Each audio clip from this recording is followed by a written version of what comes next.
You walk into a coffee shop on a Tuesday morning, ordinary day. The barista tells you the card reader is down. No problem, right? You'll just pay cash, except you don't have any, not a single note. So you stand there, stuck, unable to buy a $5 coffee in a country with the most advanced financial technology in the world, and you can't complete the transaction. This moment is happening to real people right now, not in some dystopian future. Today, in Stockholm, in London, in Auckland, and it's not about the coffee. What nobody wants to talk about is that we're not moving toward a cashless society because it's better. We're moving toward it because it's more profitable. And once we cross a certain line, the rules change completely. Let's set the stage properly. Right now, cash makes up about 8% of the money in circulation in the United States. That sounds high until you understand what it means. 8% of all the dollars that exist are physical notes you can hold in your hand. In Sweden, it's 2%. In some parts of urban China, cash transactions are basically extinct. You could live your entire life without touching a physical note. The narrative around this shift sounds innocent, elegant even. Digital payments are faster, cleaner, more efficient. No need for physical storage vaults and armored trucks. No counterfeiting problems. No criminal syndicates trafficking in fake currency. No anonymous transactions funding underground economies. From a public health angle, especially post-pandemic, paying with your phone feels safer than touching a note that's been in 1,000 pockets, passed through countless hands. Banks love this story. They're funding studies about it, so do governments. They see efficiency. So do tech companies. They see opportunity. It's the perfect alignment of interests. Everyone at the table wants the same thing, but here's where it gets interesting. Every single entity pushing this transition has something substantial to gain. And very few of them are being honest about what you lose in the process. The weird part, the arguments for a cashless society are actually pretty good. That's what makes this so difficult to talk about. The problem isn't with the goal itself, it's with what happens once you remove the alternative completely, the exit route, the backup plan. The safety valve, let me walk you through how this works in practice because the mechanics matter.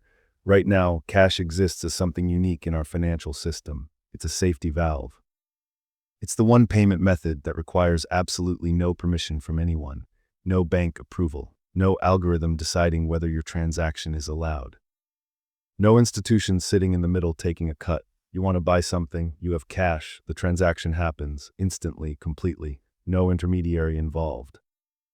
No record unless you create one yourself. This is actually rare in the modern economy. Think about it carefully. A credit card purchase goes through Visa or MasterCard.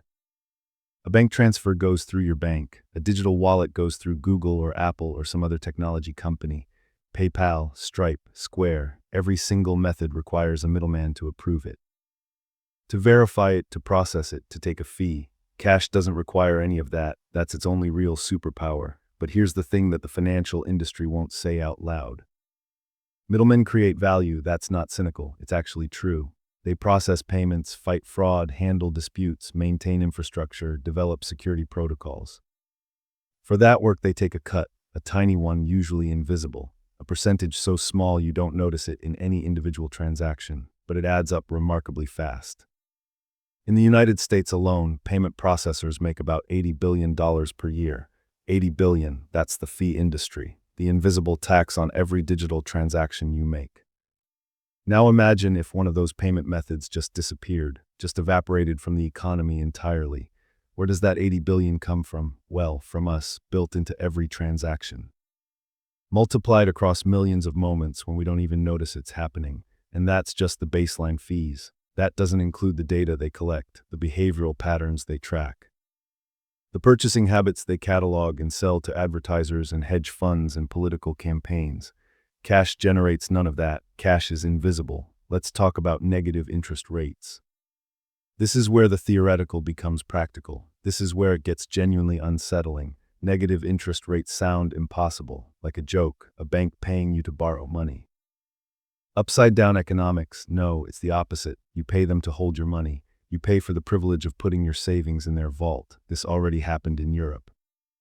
In 2014, the European Central Bank started charging banks for holding reserves. The mechanics were straightforward. Hold too much money, pay a fee. The idea was to incentivize lending. Get money moving, stimulate the economy through monetary policy. It sounds reasonable if you're an economist in a conference room, except it doesn't work the way economists pretend. Banks don't absorb that cost, they pass it to customers. They started charging regular people to maintain savings accounts. Your money that you worked for, your savings. You're now paying to keep it in a bank. Normally, people respond to this in a logical way. They withdraw their money and keep it in cash, at home, in a safe. Physical currency sitting somewhere stable and secure. But what if you can't? What if cash doesn't exist? Then you have nowhere to run. The bank has you completely. The government has leverage. And the economic experiment can continue indefinitely. You're trapped. This isn't some paranoid conspiracy theory. This is already being seriously discussed in academic circles. Economists at Princeton, at the Bank for International Settlements, at central banks worldwide, they're all writing papers about it, publishing research, floating trial balloons. Kenneth Rogoff, a Harvard economist, actually wrote a book called The Curse of Cash. The title alone says everything. He argues that eliminating physical currency would allow governments and central banks to conduct monetary policy with perfect precision. They could manipulate you into saving or spending, into investing or consuming, into compliance. He's not wrong about the mechanics. The technical feasibility is real. He's just casually describing a system where you have zero financial privacy and zero financial autonomy, and he frames it as positive: efficiency, better control, prevention of crime. Here's what nobody mentions. Surveillance isn't a side effect of a cashless society. It's the entire point.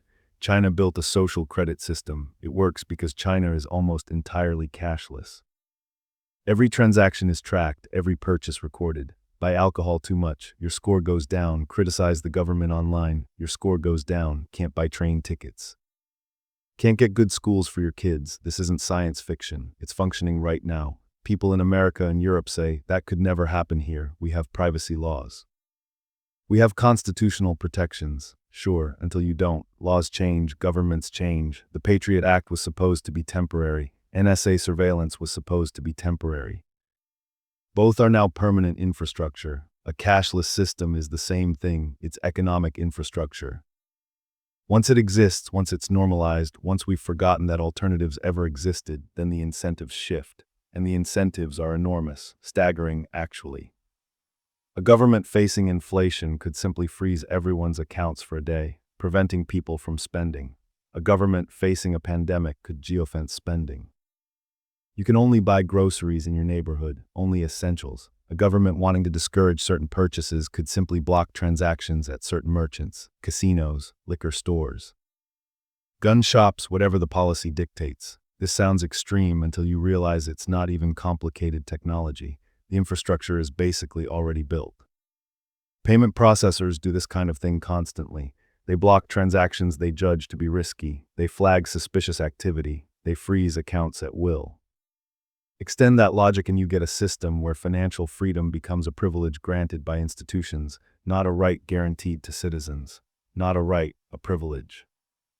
Here's the irony that keeps thinking people up at night. The original arguments for cashlessness were about freedom and efficiency, getting rid of old, slow, clunky systems, modernizing, progressing.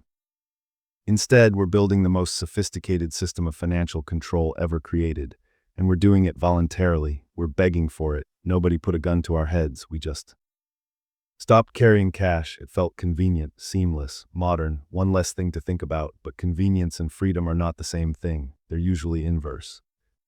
The more convenient your system, the more dependent you become on its architects. Your phone, the network, the financial institutions, the government watching over them. You don't own any part of this chain. You're a user, not a participant. You're a customer, not an owner. And the moment you need something that the system won't allow, you're frozen out completely. Permanently, this has already happened to people. WikiLeaks supporters who couldn't move money across borders. Political activists who had their accounts blocked. Sex workers who couldn't access banking services. Cryptocurrency traders during market freezes. The common thread, they all needed an alternative payment method. Cash, actual physical cash, was the only thing that would have worked, the only way out, the only escape route, except cash is disappearing. The bigger problem isn't that a cashless system will definitely be abused. It's that we're removing the possibility of resistance completely. Power always expands to fill available space, always. It's not about good people versus bad people. It's about incentive structures. A system that allows financial control will eventually be used for financial control.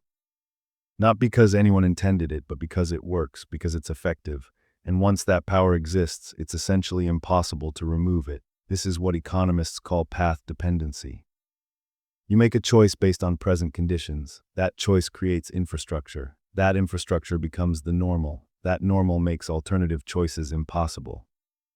And then future decisions are constrained by past infrastructure forever. You can't vote your way out of it because every political faction benefits from the system. You can't escape it because it's the only system available. You can't negotiate with it because there's no alternative to negotiate with. Sweden made this choice and there's no turning back now. They removed cash from the economy so gradually that nobody really noticed it was happening. Nobody organized a resistance because there was nothing obvious to resist. Then one day they looked around and realized cash was gone, and with it, a crucial mechanism of financial autonomy. The question isn't whether this will happen everywhere, it's when. And whether we'll even notice the moment we lose the option to choose. So here's what I think about. It's not apocalyptic, it's not dramatic, but it's real. We're moving toward a world where every transaction requires permission, where every purchase is visible, where your financial freedom is a system feature, not a guaranteed right. Nobody's forcing us. We're building it ourselves, asking for it, begging for it because it's convenient. The real question isn't whether a fully cashless society is efficient. Of course it is. Efficiency is exactly what makes it dangerous. Efficient systems are just less obvious about their control. So before cash disappears completely, before we forget what it felt like to have an alternative, maybe it's worth asking, what are we actually giving up? And more importantly, what do we gain by keeping it? Because once that door closes, I guarantee you, nobody's opening it again.